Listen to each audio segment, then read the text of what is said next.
গাজায় বর্বর হামলা চালালো ইসরায়েল। শিশুসহ প্রাণ গেছে ২ শতাধিক ফিলিস্তিনির। যুদ্ধবিরতির মেয়াদ বাড়ানোর আলোচনায় অগ্রগতি না হওয়ায় এই সামরিক অভিযান শুরু করেছে নেতানিয়াহু বাহিনী।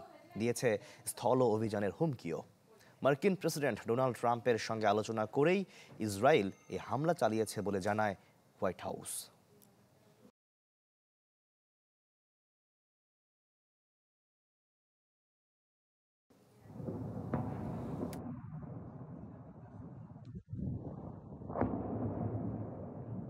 যুদ্ধবিরতি এগিয়ে নিতে মধ্যস্থতাকারীরা যখন উপায় খুঁজছেন, তখন আবারও নারকীয় হামলা গাজায়। ইসরায়েলের মুহুর্মুহু বিমান হামলায় কেঁপে ওঠে উপত্যকা।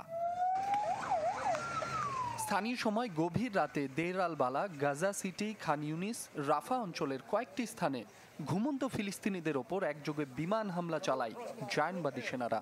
প্রাণ হারান ২ শতাধিক ফিলিস্তিনি, আহত ১.৫ শতাধিক। ক্ষতিগ্রস্ত হয় আবাসিক ভবন সহ বহু স্থাপনা। সেহরির প্রস্তুতি নিয়ে আমরা ঘুমিয়েছিলাম। হঠাৎ হামলায় পুরো বাড়ি আমাদের উপর ধসে পড়ে। একটি পরিবারের সবাই নিহত হয়েছে, অনেকে ধ্বংসস্তূপে চাপা পড়ে আছে। দ্বিতীয় দফা যুদ্ধবিরতির আলোচনা ভেস্তে যাবার পর অবরুদ্ধ উপত্যকাটিতে এই মরণ কামড় দিল ইসরায়েল। হামাসের সাথে যুদ্ধবিরতি চুক্তির পর অঞ্চলটিতে এটি জায়নবাদীদের সবচেয়ে বড় হামলা। গাজায় এই সামরিক অভিযান শুরুর অনুমোদন দিয়েছেন ইসরায়েলি প্রধানমন্ত্রী ও প্রতিরক্ষামন্ত্রী। দেয়া হয়েছে স্থল অভিযানের হুমকিও। হোয়াইট হাউস বলছে, মার্কিন প্রেসিডেন্ট ডোনাল্ড ট্রাম্পের সঙ্গে আলোচনা করেই এই পদক্ষেপ নিয়েছে তেল আবিব। এদিকে যুদ্ধবিরতির চুক্তি ভাঙ্গার জন্য ইসরায়েলের বিরুদ্ধে বিশ্বাসঘাতকতার অভিযোগ এনেছে হামাস। ক্ষুব্ধ প্রতিক্রিয়ায় তারা জানায়, গাজায় থাকা বাকি জিম্মিদের অজানা পরিণতির মুখে ফেলেছে ইসরায়েল। বিষয়টিতে জাতিসংঘকে হস্তক্ষেপের আহ্বান জানিয়েছে।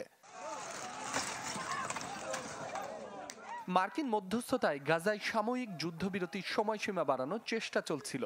তবে বন্দি বিনিময় সহ গুরুত্বপূর্ণ কিছু শর্ত নিয়ে মতপার্থক্য থাকায় সেই চেষ্টা সফলতার মুখ দেখেনি। এতে গেল ১৯ জানুয়ারি হামাসের সাথে শুরু হওয়া যুদ্ধবিরতির অবসানে আবারও করুণ পরিণতি নেমে আসলো গাজাবাসীর জীবনে। মাসুম রাব্বি, চ্যানেল 24। ঢালাইয়ের সেরা প্রিমিয়ার সিমেন্ট।